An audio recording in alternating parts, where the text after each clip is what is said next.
1, 2, 3, 4, 5. In these few seconds, in Japan, many new lives have been born with hope. But 74 years ago, it was different. At that time, suddenly, despair came down from the sky, and tomorrow was taken away from many people. Have you thought about that?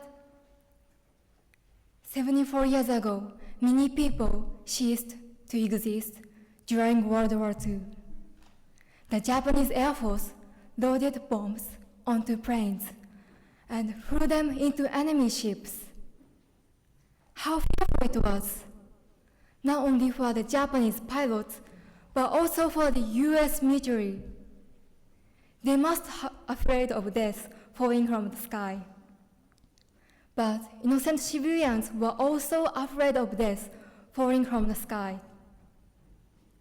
A few days before Japan finally surrendered, atomic bombs were dropped on Hiroshima and Nagasaki, and more than 100,000 people disappeared in an instant. A couple of months before that, around 150,000 local people died in the Battle of Okinawa. Our island saw an intense battle between Japan and the US. My grandfather was 6 years old at that time. Along with 4 members of his family, he headed north, dodging bullets, walking at night, and hiding in the bushes during the day. While running away, his most unforgettable memory is of many corpses along the route. Not only those who died in the fighting, but also those who starved to death due to food shortages. And he remembers many children were crying. He spent time with many refugees in a small hut in the northern forest. And they managed to keep their hunger at bay by eating snakes, turtles, and frogs from the mountains. From time to time, bombs fell near the hut, and he could only sleep for a moment at that time. At one point, 3 people, including his 13-year-old brother, went out of the hut to check to see if the US military were nearby. His brother never returned. He was killed in an ambush. Only people who have experienced war know how frightening it is.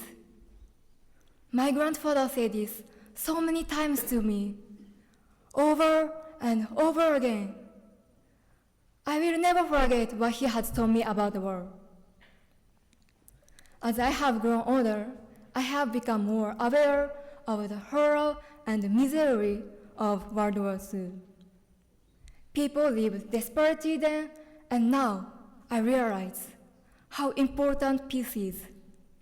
In addition, the opportunity to think about peace in Christianity classes and lectures has increased my understanding.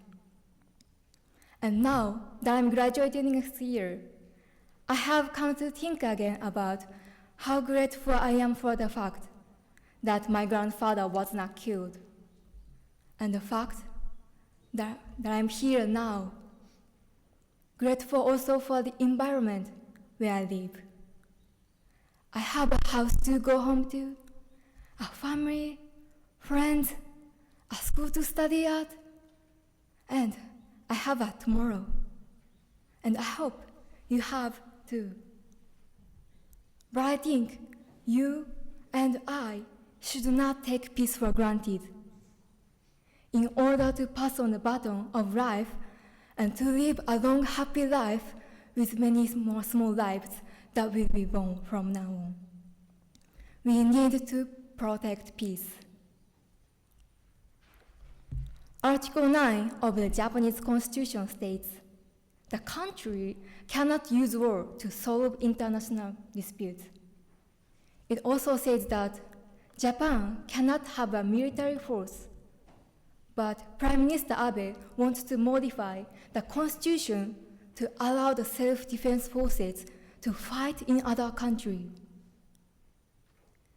We have to think very carefully about if that proposal will lead to war or not. Never forget, war takes away tomorrow from people. War takes the lives of your loved ones. 1, 2, 3, 4, 5. More small lives have been born in these few seconds. Please don't give them a tomorrow of despair. Give them a tomorrow of hope and peace. Thank you for listening.